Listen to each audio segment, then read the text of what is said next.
Welcome to the Kelvi's Nurturing Bookworms event. So இந்த ஈவெண்ட்டோட idea என்ன அப்படின்னா கிட்ஸை வந்து புக் ரீடிங் ஹேபிட்டுக்குள்ளே கொண்டு வரணும்.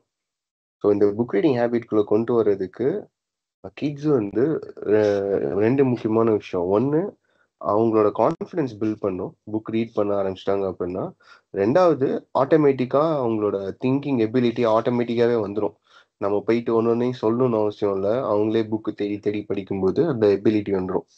ஆனால் இந்த ஒரு புக் ரீடிங் ஹேபிட்டை கொண்டு வர்றது வந்து ரொம்ப கஷ்டம்.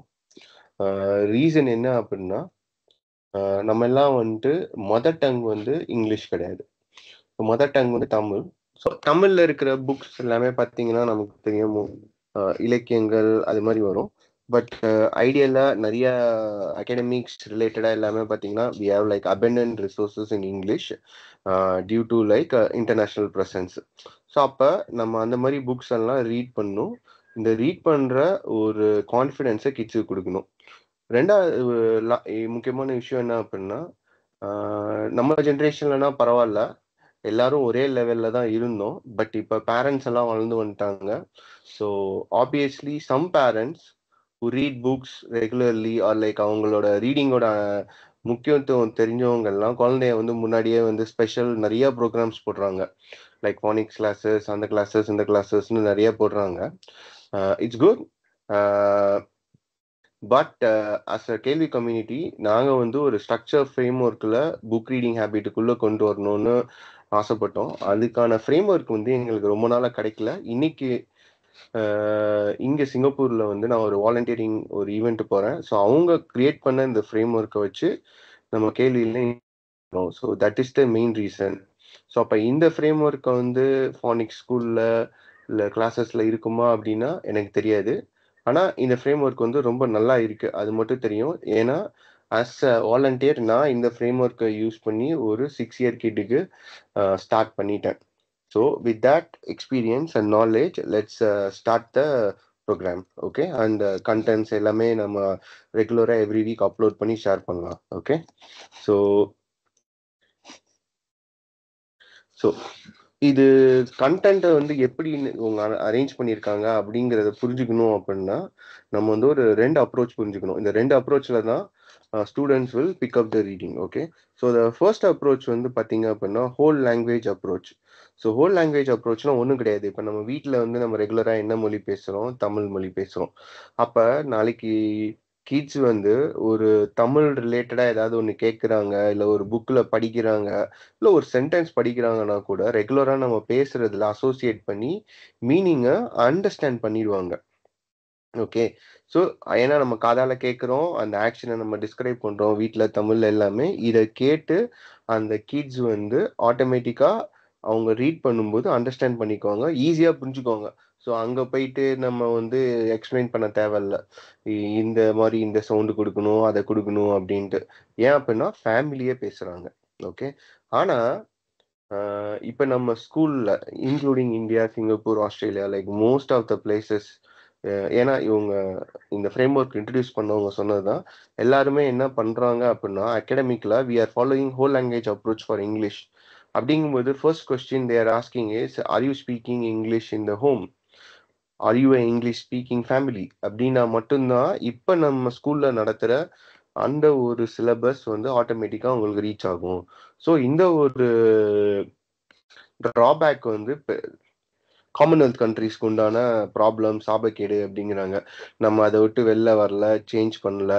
ஸோ இப்போ we are still following a Britain standard of English, Cambridge கரிக்குலம்னு வச்சுக்கோங்க, என்ன கரிக்குலம் வேணால் வச்சுக்கோங்க. Okay, but behind the scene அந்த கரிக்குலம் உங்களுக்கு ஒர்க் அவுட் ஆகணும் அப்படின்னா அந்த family should be an English speaking family. அப்படி இல்லை அப்படின்னா அந்த கரிக்குலம் படித்தா யாராவது 1-2 குழந்தை இல்லை 3 குழந்தைங்க, very rare cases, minimum number of kids அதை கிரிட்டோட படிக்கிறவங்க maybe capture it and come up. அதுவுமே பார்த்தீங்கன்னா பிட்ஸ் அண்ட் பீசஸ்ல தான் வந்திருப்பாங்க.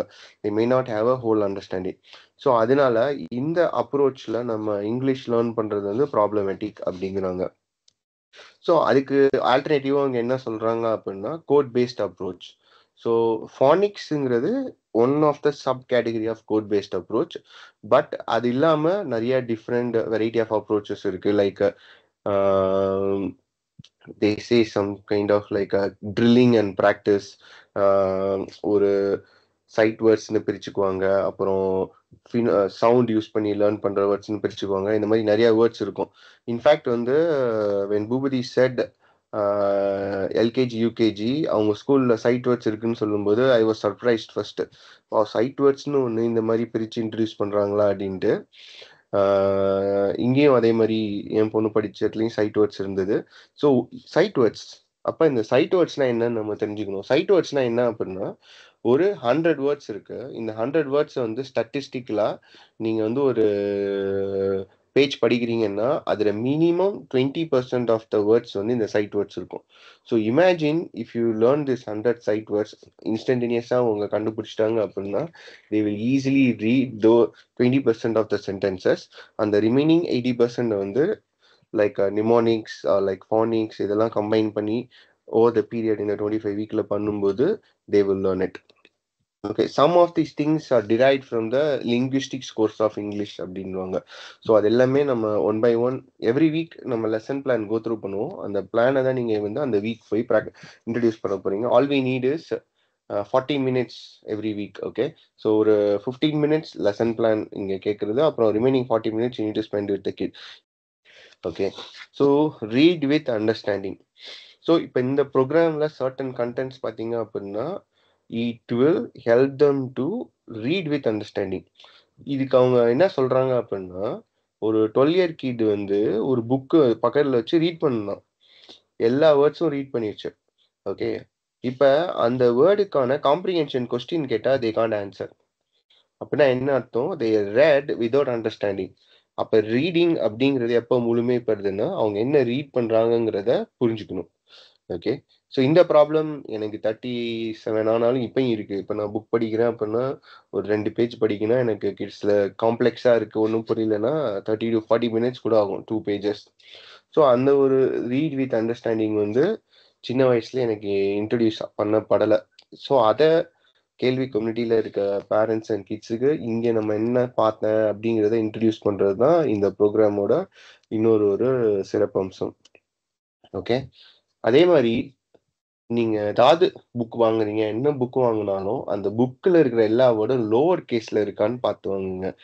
ஏன் அப்படின்னா நிறைய புக்ஸ் வந்து இப்ப பிளான்ட்ஸ்ன்னு இருக்கு, கேட்ஸ்ன்னு இருக்குன்னு ஒரு வேர்டு வர புக் எல்லாமே என்ன ஆகுது அப்படின்னா, ஃபர்ஸ்ட் வேர்டு வந்து அப்பர் கேஸ்ல இருக்கு, அடுத்த வேர்டு வந்து லோவர் கேஸ்ல இருக்கு.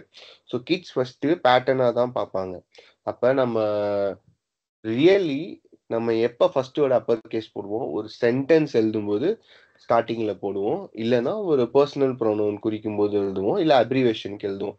ஆனா இருக்கிற எல்லா வேர்டையுமே நம்ம ஃபர்ஸ்ட் வேர்டு அப்பர் கேஸ் மத்தனா லோவர் கேஸ் அப்படி போட்டு காமிக்கும் போது they will fail to understand. இது எப்படி புரிஞ்சுக்கிட்டேன் அப்படின்னா, ஒரு குழந்தை அப்பர் கேஸ் ஆகி ஸ்மாலர் என்ன இன்னுன்னு கண்டுபிடிக்குது. ஆனா அதே குழந்தை இது வந்து நான் போன வாரம் ஃபர்ஸ்ட் லெசன் பிளான் பண்ணும்போது நான் கண்டுபிடிச்சேன். சின்ன ஐ சின்ன எண் இருக்கு, இன்னுன்னு கண்டுபிடிக்க முடியல. ஆனா அப்பர் கேஸ் ஐ ஸ்மாலர் என்ன இன்னுன்னு கண்டுபிடிக்குது. ஸோ அப்ப அதை எப்படி திருப்பி இன்டியூஸ் பண்ணோம் அப்படின்னா, எதை இன்னுன்னு குழந்தை ஐடென்டிஃபை பண்ணதில்ல, அதோட ஆல்பபெட்ஸ் 1 by 1 சொல்ல சொன்னோம். ஸோ அப்ப ஐ என் அப்படிங்குது, அப்புறம் சின்ன லோவர் கேஸ்ல இது என்ன இருக்குன்னு ஐ என்னுங்குது. அப்ப ரெண்டுமே ஒண்ணு தானே, அப்ப ஒரே சவுண்ட் தானே கொடுக்குமேன்னு சொல்லும்போது தான் இட் அண்டர்ஸ்டுட் ஓ அப்படின்ட்டு. ஸோ இந்த மாதிரி சின்ன சின்ன விஷயங்களை வந்து நம்ம ரொம்ப கேர்ஃபுல்லா நோட் பண்ணி நம்ம கிளாரிஃபை பண்ணி விடணும் கிட்ஸுக்கு சின்ன வயசுலேயே. லைக் சின்ன வயசு means like before 8 or 9. So that's the concept. So going forward, like whatever I learn new things நான் ஒன்று ஒன்றா ஷேர் பண்றேன்.